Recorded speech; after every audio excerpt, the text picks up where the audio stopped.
Hi everybody, welcome back to my channel.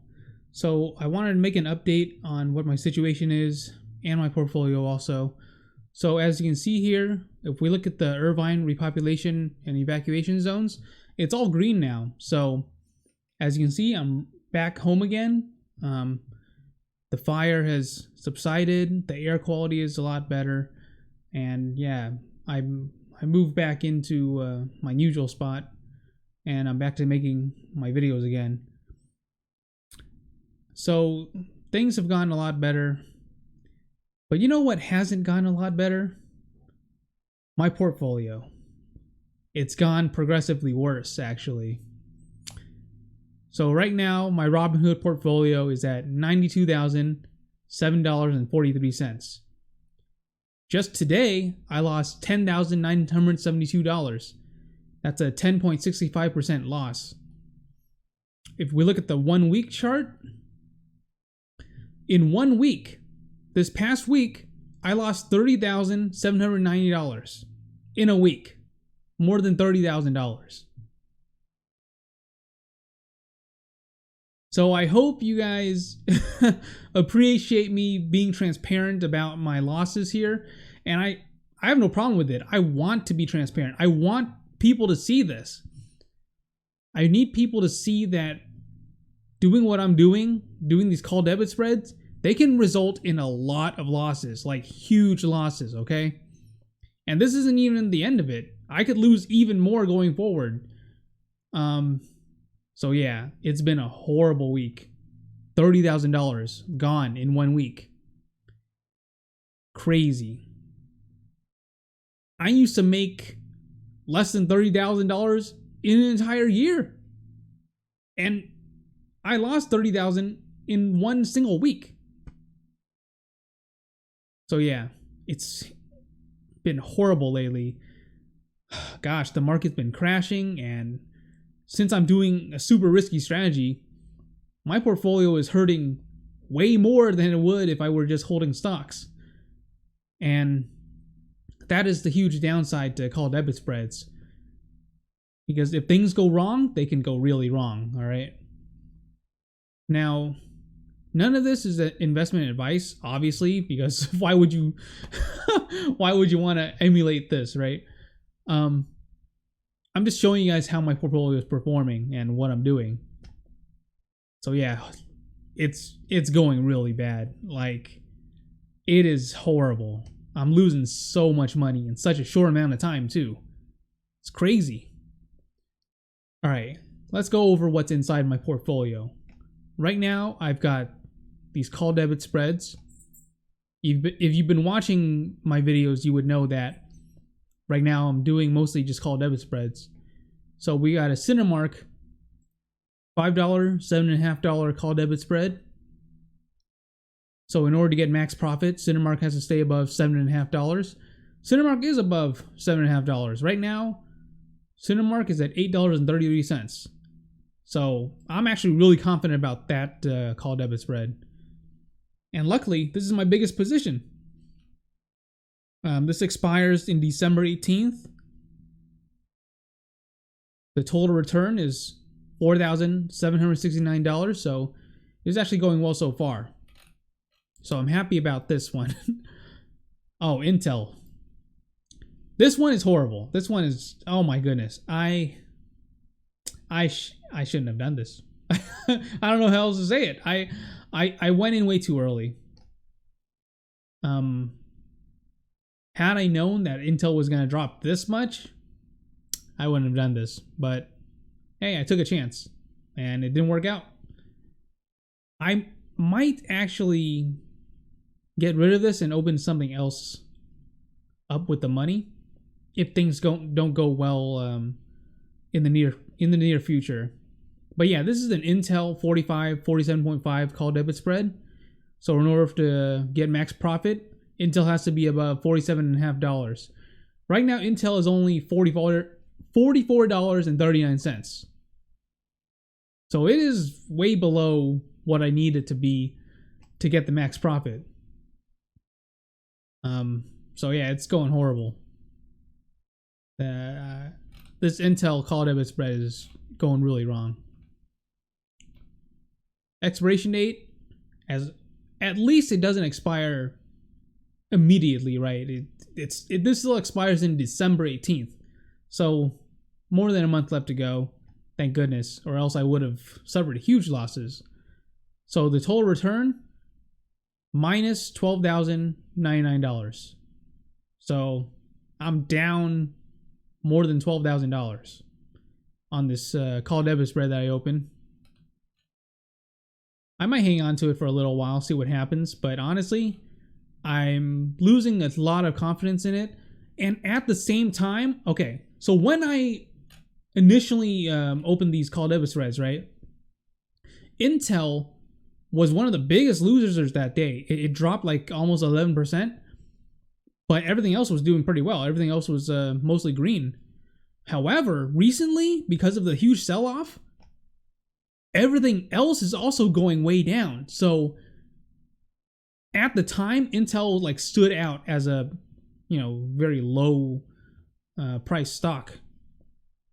But now there's tons of deals. There's tons of good deals. My goodness. There's a lot of stocks that are super low right now, not just Intel. So I might get out of Intel and go into another call debit spread for a different stock where I see a better opportunity. People weren't happy with their earnings. So that's a bad sign for Intel. So yeah, I might get out and get into something else, because right now, since everything is going down, there's tons of cheap stocks right now that I see. There's tons of opportunities. Oh my goodness. If I just held on to the cash and waited, but who knew? I didn't know like we were gonna have this steep of a sell-off. I didn't know. I don't think anybody knew. So it is what it is. That's the risk, right? Now, if I just own Intel shares, well, then I wouldn't be that worried. But because I own call debit spreads and they expire in December, I'm worrying. I'm worried now. But it's okay. This doesn't mean it's the end of the world, I do see other opportunities out there. And I'll talk about that at the end. So Intel call debit spreads going really bad right now. I'm losing confidence in it. I might trade it out for something else. Now, this is my AT&T call debit spread. 27.28. So in order to get max profit, AT&T has to be above 28. Right now, AT&T is at 26.56. However, this is different because AT&T actually had a really good earnings. And on the day that they beat earnings, the stock actually jumped up quite a bit, more than 5%, I believe. So I'm actually still confident in this, even though it's below the price I wanted to be at. I'm still confident in this. I'm not going to get rid of this. I'm staying. In contrast to my Intel call debit spreads, Intel had a bad earnings report, right? So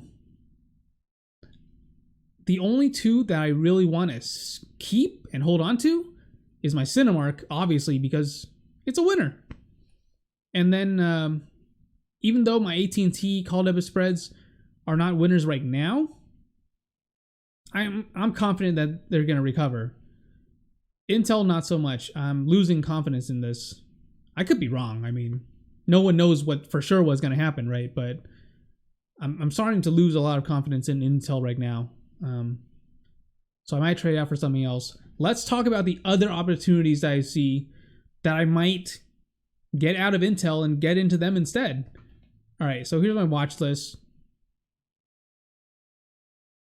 Now, if you know me and you've been watching my videos, you know that I used to be a big time investor into United Airlines. And right now it's $32.85. That is low. That is like really low. Yeah, as you can see here, it spiked up to like 38, then went down to 33, 38, back down to 31. So who knows? But yeah, $32.85, that's not on the high end for United Airlines. That's pretty much on the low end. So I see that as a good opportunity. And I'm actually pretty confident. I'm way more confident in airlines than I am in Intel right now. Because I feel like eventually we will go back to flying on airplanes again. So that's one opportunity that I might want to really get into. Another one is Apple. Apple, here's the thing about Apple. Whenever I look at Apple, I say to myself, well, it's already high. I don't expect it to jump up much higher, right? And then it just keeps on going up, man. I don't understand. Well, I do understand. It's a great company. It's a great stock. Everyone loves Apple phones, iPhones, right? Yeah. Apple is just a great stock in the long term. If you look at the 5-year chart, look at this. Like a rocket ship. But anyways, at 112, I don't know. Maybe I'll wait on it to see if it goes into the lower hundreds or something. But I'm definitely keeping an eye on Apple. If it gets low enough, I'll jump in.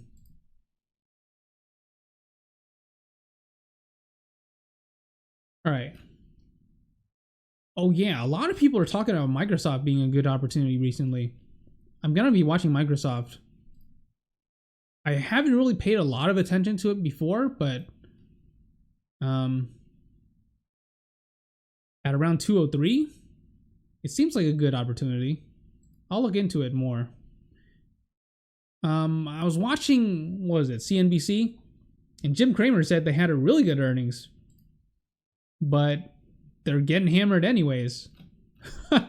So I might be getting interested in putting a call debit spread on Microsoft.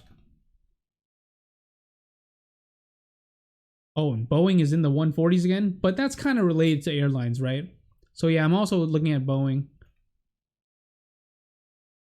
Disney's at 119. There's just so many opportunities to name. Like, there's so many things I need to watch right now. Like, a lot of things have dipped down to a really attractive price. Alibaba is still over 300, 308 now. Damn. Why did I get out?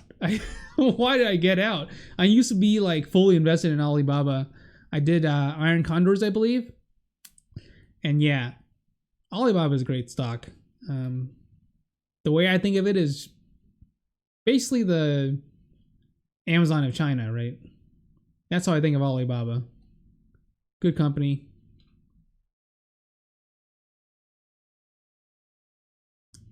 Unfortunately, realty income, there's not enough activity in the options for me to really rely on it for spreads. But I love realty income.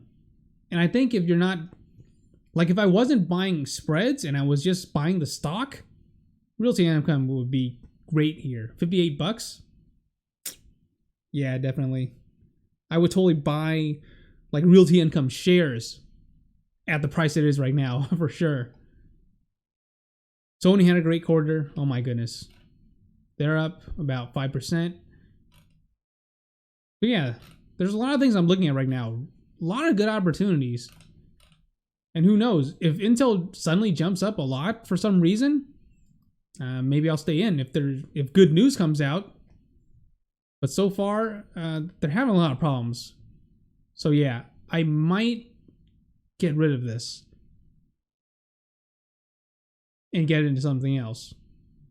Oh well. I did not see this sell-off coming. I don't know what to tell you. And that's just what happens sometimes. I can't predict the future, Sometimes it's just bad luck. Sometimes it's good luck. But right now, I'm having lots and lots of bad luck. It is what it is. So yeah, that's my portfolio, guys.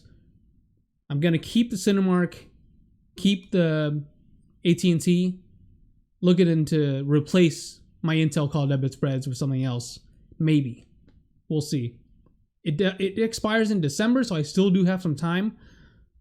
I'll just be watching a lot of stocks, seeing what I can do.